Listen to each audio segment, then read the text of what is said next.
们认同台湾社会的性别平等已经实现啊。我认为今嘛要背性别平等，因为对我来讲，真正的平等是大家放下性别。我感觉伫网络上，阮常常会当看到有人摕女权这件代志咧讲顺笑。我都认同，因为我感觉查某甲查某有同款的受教育的权利甲工课权。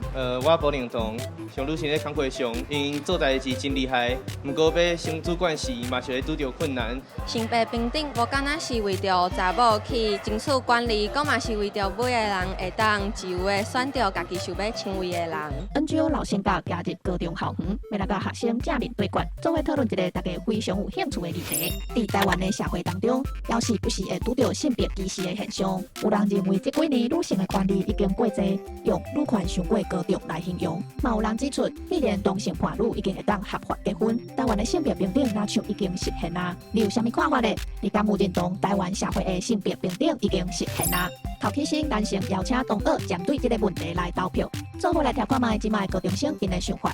刷落来 NGO 老性格嘛来到现场，正式加入一场青春的思辨挑战。大家准备好未？ NGO 创啥物？